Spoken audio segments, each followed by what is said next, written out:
नमस्कार दोस्तों, आज की हमारी इस घटना की शुरुआत होती है उत्तर प्रदेश के रामपुर जिले से।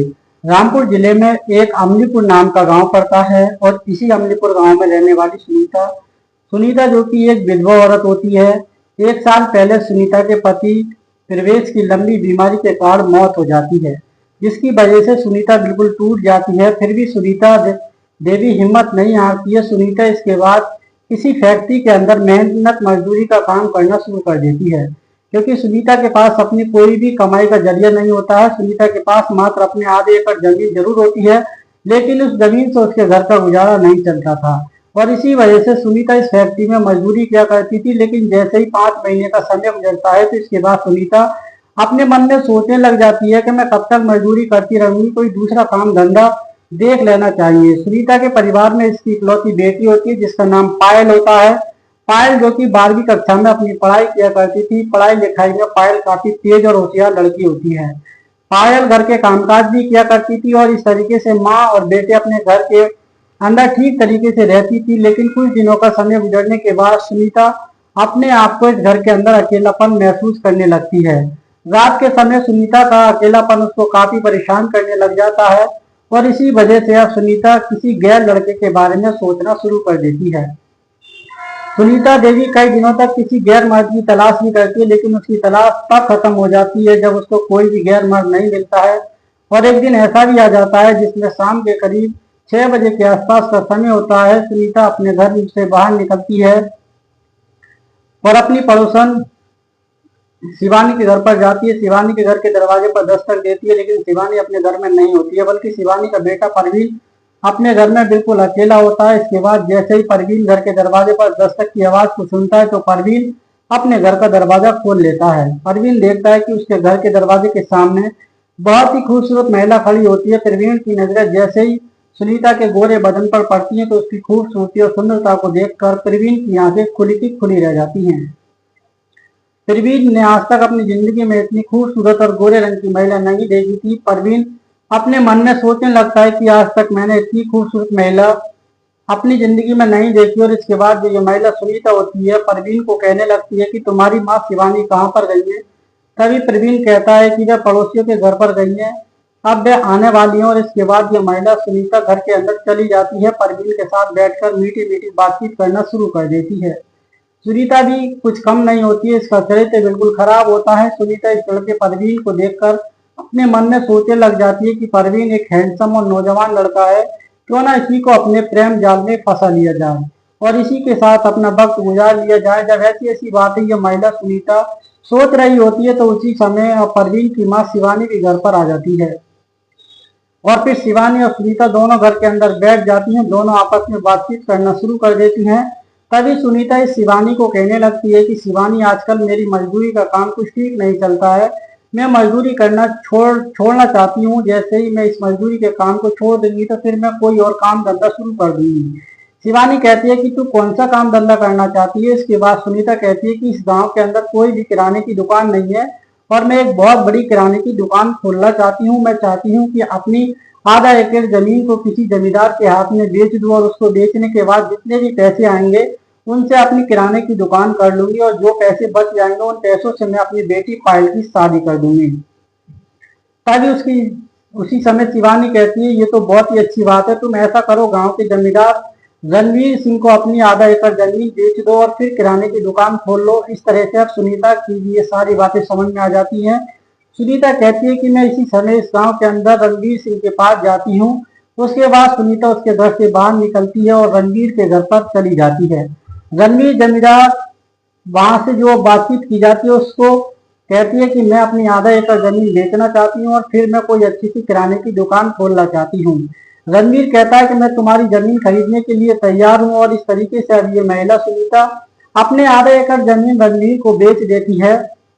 जमीन बेचने के बाद सुनीता के पास अच्छे खासे पैसे आ जाते हैं और इसके बाद सुनीता अपने बेटे पायल को कहने लगती है कि पायल, मैं अब गांव के अंदर एक छोटी सी किराने की दुकान खोल लूंगी, हमारी दुकान अच्छी खासी चल सकती है और जैसे ही पैसे बचेंगे वो 2 साल के बाद तेरी शादी कर दूंगी। तभी बेटी पायल कहती है कि माँ, अभी तो मैं 12वीं कक्षा में पढ़ रही हूँ, मुझे अभी शादी नहीं करवानी है, इसी तरीके से 2-4 दिनों का समय गुजर जाने के बाद सुनीता इस गांव के अंदर बहुत ही बड़ी किराने की दुकान खोल लेती है। और किराने की दुकान जैसे ही खोली जाती है तो इस गांव के सभी लोग इसी की दुकान से सामान खरीदने के लिए आने लगते हैं, क्योंकि सुनीता का जो स्वभाव होता है वह काफी नरम और मीठा होता है। गांव के सभी लोग इस महिला सुनीता की खूबसूरती को देखने के लिए इसकी दुकान पर आया करते थे। इस तरीके से सुनीता की दुकान दिन दुगनी रात चौगनी तरक्की करने लगती है। और जैसे ही थोड़ा समय गुजर जाता है तो सुनीता के पास खाने खाने का भी समय नहीं होता है। इसकी दुकान पर हर समय ग्राहक खड़े रहते थे और दुकान इतनी अच्छी खासी चल रही जाती है कि अब सुनीता अपने मन में सोचने लगती है कि मुझे तो खाने पीने तक का समय नहीं मिलता है और नौकर रख लेना चाहिए और एक नौकर की जरूरत है। आखिरकार ऐसी तारीख आई जाती है जिसमें 15 मार्च 2026 का दिन होता है। शाम के करीब 4 बजे के आसपास का समय होता है। ये महिला सुनीता अपनी दुकान में अकेली बैठी होती है। तभी सुनीता को ख्याल आता है कि उसके पड़ोस में शिवानी भी रहती है और शिवानी का बेटा प्रवीण बड़ा ही हैंडसम नौजवान लड़का है और पढ़ा लिखा भी है, क्यों ना उसी को इसी दुकान के अंदर नौकरी पर रख लिया जाए। उसी समय सुनीता अपनी दुकान का शटर बंद करती है और फिर शिवानी के घर के तरफ चली जाती है। शिवानी के घर के दरवाजे पर दस्तक दी जाती है और शिवानी अपने घर का दरवाजा खोलती है। तभी सुनीता शिवानी को कहती है कि शिवानी, आज तेरा बेटा प्रवीण क्या काम करता है। उसी समय शिवानी कहती है कि मेरा बेटा अब तो 2-4 दिन से फैक्ट्री में जाने लगा है। लेकिन सुनीता कहती है कि उसे फैक्ट्री में जाने की कोई जरूरत नहीं है, मेरी दुकान अच्छी खासी चलती है, मुझे एक नौकर की भी जरूरत है। अगर तुम चाहो तो तुम्हारा बेटा प्रवीण मेरी दुकान में नौकरी कर सकता है और मैं उसे बदले में 10,000 रुपये महीने दे सकती हूँ। अब जो शिवानी होती है वह इस बात को सुनकर बड़ी खुश हो जाती है। शिवानी कहती है, जैसे ही मेरा बेटा घर आएगा उसी समय प्रवीण को तेरी दुकान पर भेज दूंगी। इस तरीके से 2-4 बातें कहने के बाद सुनीता इस घर से बाहर निकल जाती है, अपनी दुकान पर चली जाती है। 20 मिनट का समय गुजर जाने के बाद प्रवीण अपने घर पर आता है। तभी शिवानी प्रवीण को कहती है कि बेटा, तुझे फैक्ट्री में काम करने की कोई जरूरत नहीं है, क्योंकि आज हमारे घर पर सुनीता आई थी, उसने अपनी अच्छी खासी किराने की दुकान खोल रखी है। उसकी दुकान अच्छी खासी चलती है और वह तुझे अपनी दुकान पर नौकर रखना चाहती है। परवीन जैसे इस बात को सुनता है तो उसके मन में लड्डू फूटने लगते हैं, बड़ा खुश होता है। परवीन कहता है कि अभी तो उसी की दुकान पर जाता हूँ। उसके बाद परवीन उसी समय इस महिला सुनीता की दुकान पर चला जाता है। उस समय सुनीता अपनी दुकान में बिल्कुल अकेली बैठी होती है और जैसे ही परवीन की नजर सुनीता देवी की खूबसूरती पर पड़ती है, उसकी सुंदरता पर पड़ती है, तो उसकी खूबसूरती और सुंदरता को देखकर परवीन की नियत में कमी आ जाती है। परवीन अपने मन में सोचने लगता है कि इस महिला को तो मैं जैसे तैसे करके हासिल करके ही रहूंगा और वैसे भी अब तो ये मुझे मौका मिल ही गया है। अब सुनीता जैसे इस लड़के परवीन को अपनी दुकान पर देखती है तो अपने मन में इस बात को ठान लेती है कि अब इस लड़के को जैसे तैसे करके मुझे हासिल करना है। और इसी तरीके से परवीन अब इस महिला सुनीता को कहता है कि मैं कल से ही तुम्हारी दुकान पर आना शुरू कर देता हूँ। सुनीता भी खुश हो जाती है, परवीन भी खुश हो जाता है और इस तरीके से परवीन अब सुनीता की दुकान पर काम काज करना शुरू कर देता है। लगभग 1 महीने का समय गुजर जाता है और इतना समय गुजरने के दौरान ये महिला सुनीता देवी इस लड़के परवीन की तरफ पूरी तरीके से आकर्षित हो चुकी होती है। दूसरी तरफ परवीन भी अपनी इस मालकिन सुनीता देवी की तरफ बिल्कुल आकर्षित हो जाता है। कई कई घंटे तक दुकान के अंदर बैठकर बातचीत करते थे, लेकिन दोनों को मौका ही नहीं मिल पाता था कि दोनों अपना एक साथ वक्त गुजार सके। इस तरीके से एक तारीख आई जाती है 29 मार्च 2026 का दिन, सुबह के 7 बजे के आसपास का समय होता है। परवीन की माँ शिवानी अपने बेटे परवीन को कहती है कि परवीन, मैं 2 दिनों के लिए तेरे मामा के घर जा रही हूँ, तेरे मामा की तबीयत काफी खराब रहती है। परवीन बड़ा खुश होता है। बस ये 2-4 बातें कहने के बाद शिवानी अपने घर से निकलती है और परवीन के मामा के घर पर चली जाती है। परवीन उसी समय दुकान पर आ जाता है और इसके बाद परवीन अपनी मालकिन सुनीता को कहने लगता है, मालकिन, आज मेरे घर में मेरी माँ नहीं है, मेरी माँ मेरे मामा के घर पर गई है, मेरा मामा बीमार रहता है और आज हम दोनों के पास बहुत ही सुनहरा मौका है, एक साथ हम अपने घर में एक रात गुजार सकते हैं। सुनीता जैसे ही नौकर की प्रवीण की बात को सुनती है तो बड़ी खुश हो जाती है। सुनीता कहती है कि आज रात करीब 10:30 बजे के आसपास मैं तेरे घर पर चली आऊंगी और फिर हम दोनों पूरी रात एक साथ गुजार सकते हैं। इस तरीके से सुनीता भी खुश हो जाती है, परवीन भी खुश हो जाता है। पूरा दिन गुजर जाने के बाद जैसे ही रात के करीब 10 बजे के आसपास के समय होता है, उसके बाद सुनीता और उसका जो नौकर परवीन दुकान का शटर नीचे करती है और जैसे ही दुकान का शटर बंद कर दी जाती है तो सुनीता अपने घर पर आ जाती है। लड़का परवीन अपने घर पर चला जाता है। सुनीता और उसकी बेटी पायल दोनों बैठकर खाना खाती हैं। रात के करीब 10:20 हो जाते हैं। सुनीता और दोनों पायल दोनों कमरे के अंदर लेट जाती हैं। आधे घंटे के बाद गुजर जाने के बाद सुनीता की बेटी पायल को गहरी नींद आ जाती है। सुनीता को नींद नहीं आती है। सुनीता अपने नौकर परवीन से मिलने के लिए बेचैन होती है। सुनीता देखती है कि उसकी बेटी पायल गहरी नींद में सो चुकी है और इसके बाद सुनीता उसी समय इस कमरे से बाहर निकलती है और दबे पांव परवीन की तरफ चल पड़ती है। परवीन के घर का दरवाजे पर दस्तक दी जाती है। परवीन अपने घर का दरवाजा खोलता है। परवीन देखता है कि उसके सामने उसकी मालकिन सुनीता खड़ी होती है और उसके बाद परवीन सुनीता को घर के अंदर ले जाता है और इसका मुख्य दरवाजा बंद कर देता है। सुनीता और नौकर परवीन दोनों एक कमरे के अंदर जाते हैं और फिर इसके बाद ये दोनों अपनी अपनी जरूरतों को पूरा करना शुरू कर देते हैं। अपनी रजामंदी से अपने गलत रिश्ते कायम करने लग जाती हैं और ये दोनों इस गलत काम को तब तक अंजाम देते हैं जब तक इन दोनों का मन नहीं बढ़ जाता है। दोनों के मन को खुशी नहीं मिल जाती है और जैसे ही इन दोनों का ये काम खत्म हो जाता है तो ये महिला सुनीता इसको कुछ पैसे देती है और कहती है कि अब तो जब भी हमें मौका मिलेगा मैं तेरे घर पर आ जाया करूंगी और जब तुझे मौका मिलेगा तो तू मेरे घर पर आ जाया करोगी। और इसी तरीके से नौकर और मालकिन की प्रेम कहानी का आगाज शुरू हो जाता है। लेकिन सुनीता और परवीन नौकर इस बात को नहीं जानते थे कि आगे चलकर इन दोनों के साथ क्या कांड होने वाला है। कुछ ही दिनों का समय गुजर जाने के बाद वो एक तारीख आई जाती है। 10 अप्रैल 2026 का दिन सुबह के करीब 8 बजे के आसपास का वक्त होता है। पायल अपनी माँ सुनीता के पास आती है। पायल अपनी माँ को कहती है कि माँ आज मेरा जन्मदिन है और आज मैं अपना जन्मदिन बड़े अच्छे तरीके से मनाना चाहती हूँ। माँ सुनीता कहती है कि बेटी तू मेरे पास अकेली बेटी है, इकलौती बेटी है और मैं तेरे जन्मदिन बड़े धूमधाम से मनाऊंगी।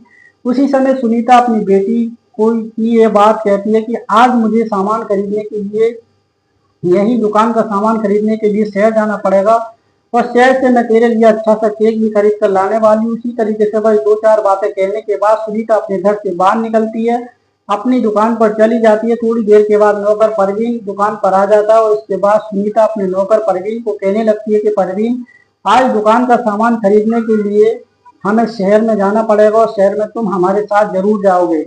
शहर में जाने के बाद कोई होटल देख लेंगे और उस होटल में कमरा बुक करके हम दोनों अपना समय गुजार सकते हैं। जैसे ही नौकर परवीन इस मालकिन की बात को सुनता है तो नौकर खुश हो जाता है। उसके बाद उसी समय सुनीता अपनी दुकान का शटर बंद करती है और नौकर परवीन को कहती है देखो कोई अच्छी क्वालिटी का ऑटो रिक्शा देख लो। इसके बाद नौकर परवीन अच्छी सी क्वालिटी ऑटो रिक्शा देखता है और फिर दोनों ही उस ऑटो रिक्शा में बैठ जाते हैं। थोड़ी देर के बाद ये दोनों शहर में पहुंच जाते हैं। शहर में जाने के बाद किसी होटल की तलाश करना शुरू कर दे जाती है और जैसे ही दोनों को होटल मिल जाता है तो उस होटल में जाने के बाद होटल के मालिक को दुगने तिगने दाम देकर उस होटल के अंदर एक कमरा बुक कर लिया जाता है। कमरा बुक करने के बाद अब सुनीता और नौकर दोनों उस कमरे में भी जाते हैं और उसके बाद इन दोनों का वही गंदा और घिनौना काम शुरू हो जाता है।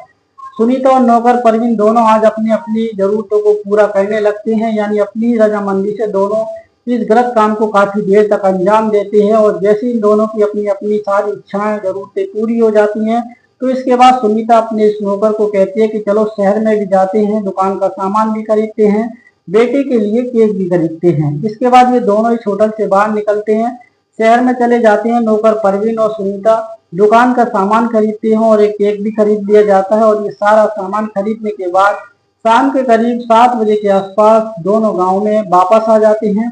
लेकिन सुनीता कहती है कि परवीन आज हम अपनी दुकान नहीं खोलेंगे, कल ही दुकान खोल लेंगे। इस तरीके से अब सुनीता अपने घर पर आती है और अपनी बेटी पायल को कहती है कि पायल रात के करीब 9 बजे के आसपास हम तेरा जन्मदिन मनाएंगे, विश करेंगे। और इस तरीके से जैसे ही रात के करीब 9 बजे के आसपास का वक्त होता है तो उसी समय सुनीता अपने नौकर परवीन के पास फिर से फोन करती है।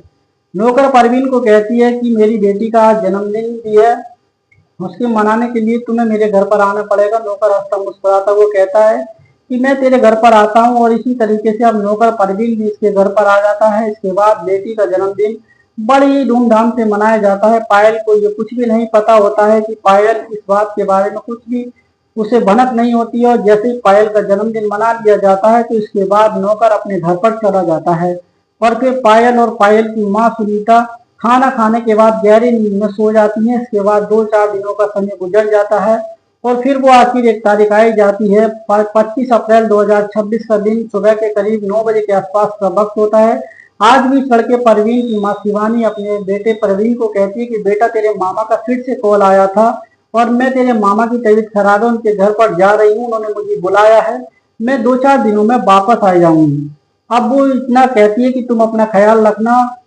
और आज भी ये लड़का परवीन बड़ा खुश हो जाता है। इसके बाद शिवानी ये 2-4 बातें कहने के बाद आज भी अपने घर से बाहर चली जाती है, अपने भाई के घर पर चली जाती है। इसके बाद लड़का परवीन फिर से दुकान पर जाता है और अपनी मालकिन सुनीता को कहने लगता है, मालकिन आज मेरी माँ घर पर नहीं है और आज भी हमारे मामा के घर पर गई है। आज की रात हम दोनों एक साथ गुजारने वाले हैं। सुनीता बड़ी खुश हो जाती है। सुनीता कहती है कि मैं तेरे घर पर रात के करीब 10:30 बजे के आसपास पहुंच जाऊंगी। इसी तरीके से मालकिन और नौकर पूरा दिन आज दुकान पर काम करते हैं और जैसे ही रात के करीब 9:30 बजे के आसपास का वक्त होता है तो फिर सुनीता होती है अपनी दुकान का शटर बंद कर देती है। इसके बाद नौकर परवीन अपने घर चला जाता है और मालकिन अपने घर पर चली जाती है।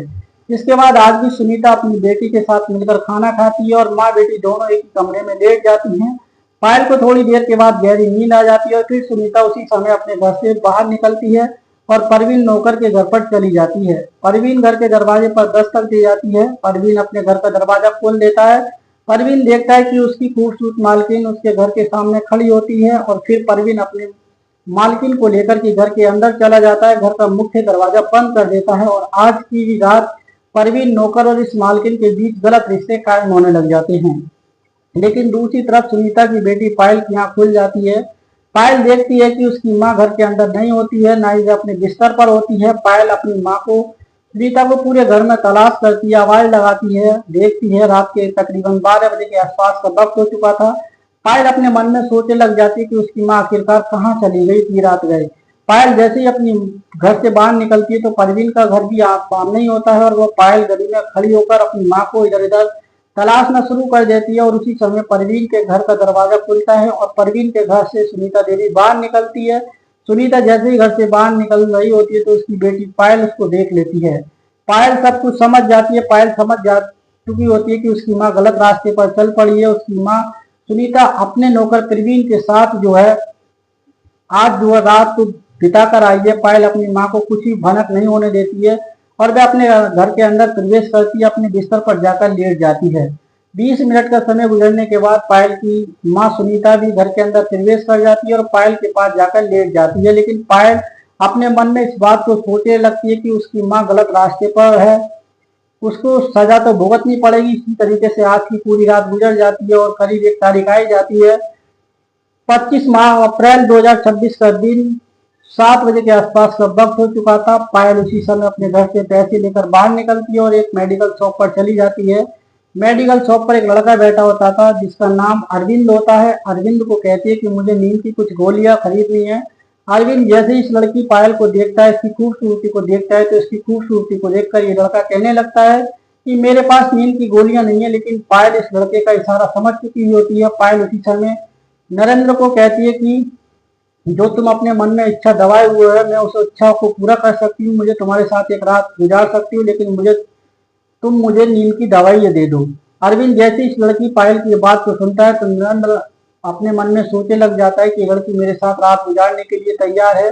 अरविंद उसी समय इस लड़की पायल को कुछ नींद की दवाइयाँ देता है। अरविंद कहता है कि आज रात मेरे घर पर आ जाना, लेकिन लड़की कहती है आज रात मैं तेरे घर पर नहीं आऊंगी, बल्कि कल रात को तू मेरे घर पर आ सकता है। बस ये 2 बातें कहने के बाद नींद की दवाइयाँ लेकर पायल अपने घर पर चली जाती है। इसके बाद पायल क्या क्या अंदर जो है अच्छी और बड़ी वाली खीर बनाती है और खीर के अंदर नींद की दवाइयाँ मिला देती है। उसी समय पायल अपनी माँ सुनीता के पास फोन करती है। सुनीता को कहती है कि माँ आज मैंने बहुत ही अच्छी खीर बनाई है, तुम ऐसा करो परवीन भैया को साथ लेकर आ जाना, परवीन भैया भी आज खीर खाएंगे। और जैसे ही ये बात पायल अपनी माँ सुनीता को कहती है तो सुनीता बड़ी खुश हो जाती है। सुनीता कहती है हम रात के करीब 10 बजे के आसपास दुकान बंद कर देंगे, घर पर आ जाएंगे। उसके बाद जैसे ही रात के करीब 10:30 बजे के आसपास वक्त होगा तो सुनीता और परवीन नौकर दुकान को बंद करती हैं। सुनीता अपने नौकर परवीन को कहती है आज मेरी बेटी ने तुम्हारे लिए और मेरे लिए खीर बनाई है, आज तुम मेरे घर पर खीर खा के जाना। परवीन भी मान जाता है। इसके बाद सुनीता और परवीन रात के करीब 10:30 बजे के आसपास सुनीता के घर पहुंच जाते हैं। पायल देखती है कि उसकी माँ सुनीता और प्रवीण दोनों घर के अंदर आ चुके थे। पायल अपनी माँ सुनीता को कहती है कि माँ मैंने तुम दोनों के लिए बड़ी अच्छी खीर पका रखी है, जल्दी से खीर खा लो। इसके बाद पायल अपनी माँ सुनीता को खीर खिला देती है, साथ में उस लड़के परवीन को भी खीर खिला देती है। लड़का परवीन भी खीर खाता है, उसकी माँ सुनीता भी खीर खा लेती है। उसी समय पायल परवीन को कहने लगती है, परवीन मैं तुम्हारी बहन जैसी लगती हूँ, तुम्हें आज रात 1 घंटा हमारे घर पर गुजारना है, हम तीनों मिलकर बैठकर अच्छी तरीके से बातचीत करना चाहते हैं। परवीन भी खुश हो जाता है, परवीन भी बड़ी खुश हो जाती है और सुनीता भी खुश हो जाती है। कहती है कि कोई बात नहीं, अगर मेरी बेटी 1 घंटा तुम उस पर रोकना चाहती है, तुम मेरे घर पर रुक सकती हो, मुझे इस बात पर कोई भी ऐतराज नहीं है। परवीन और पायल ये साथ में सुनीता तीनों घर के अंदर बैठकर बातचीत करने में व्यस्त हो जाते हैं। जैसे ही 25 मिनट का समय गुजरता है तो सुनीता और नौकर परवीन को तुरंत बेहोशी की हालत होने लगती है, यानी उन्हें नींद आने लगती है। पायल एक बहुत ही बड़ा कांड करने वाली थी। पायल के घर के अंदर अपने घर के अंदर हथियार देखना शुरू कर देती है। पायल को कुछ भी नजर नहीं आता है। घर के अंदर एक चाकू पड़ा होता है, उसी चाकू को उठा लेती है। सबसे पहले ये परवीन के पास जाती है और परवीन की गर्दन जो उसी चाकू से काट दी जाती है। और जैसे ही ये हत्याकांड को अंजाम दिया जाता है तो पायल अपनी माँ के पास चाकू लेकर जाती है। उसकी माँ नीचे बेहोश लेटी होती। पायल उसी समय अपनी माँ सुनीता का सर भी इस चाकू के साथ काट देती है। और इस पूरे हत्याकांड को अंजाम देने के बाद रात के इस समय जो पायल होती है अपने चाचा के पास जो वो चली जाती है। चाचा को कहती है कि चाचा मेरी माँ सुनीता की लाश मेरे घर में पड़ी हुई है, साथ में परवीन नौकर की लाश पड़ी हुई है, और ये दोनों आपत्तिजनक स्थिति में मैंने रात के समय देख लिए थे और आज मैंने इन दोनों का काम तमाम कर दिया। अब इसका जो चाचा होता है वीर सिंह भतीजी पायल की बात को सुनता है तो उसके रोंगटे खड़े हो जाते हैं। वीर सिंह उसी समय अपनी जेब से मोबाइल निकालता है, नजदीकी पुलिस स्टेशन में फोन करता है और पुलिस को अपने घर बुला लेता है। 1 घंटे का वक्त गुजर जाने के बाद पुलिस घटना स्थल पर पहुंच जाती है और पुलिस इसके बाद सुनीता और परवीन की नौकर की डेड बॉडी को कब्जे में लेकर पूछताछ करना शुरू कर देती है। पायल कहती है कि मेरी माँ अपने नौकर के साथ रातें गुजारती थी, बस इसी वजह से मैंने उससे अपनी माँ का कत्ल कर दिया, साथ में उसके नौकर का भी कत्ल कर दिया। फिर पुलिस जैसे इस लड़की पायल की पूरी कहानी को सुनती है तो पुलिस के भी होश उड़ जाते हैं। पुलिस इसके बाद इस लड़की पायल के खिलाफ चार्जशीट तैयार कर लेती है, लेकिन ये बात भविष्य के घर में छिपी है कि जज साहब आखिरकार पायल को क्या सजा सुनाने वाले हैं। दोस्तों इस प्रकार का आज का घटनाक्रम आपको ये कैसी लगी ये कहानी। दोस्तों ये वीडियो बनाने का उद्देश्य किसी को परेशान करने का नहीं था, ना किसी की भावनाओं को आहत करने का था, केवल समाज में होने वाली घटनाओं से जागरूक और सचेत कराने का था। तो दोस्तों क्या इस पूरे घटनाक्रम के दौरान पायल ने जो अपनी माँ और अपने नौकर के साथ किया था वो सही था या गलत, कमेंट बॉक्स में अपनी राय जरूर दें। मिलते हैं एक नेक्स्ट वीडियो में, तब तक के लिए जय हिंद, वंदे मातरम।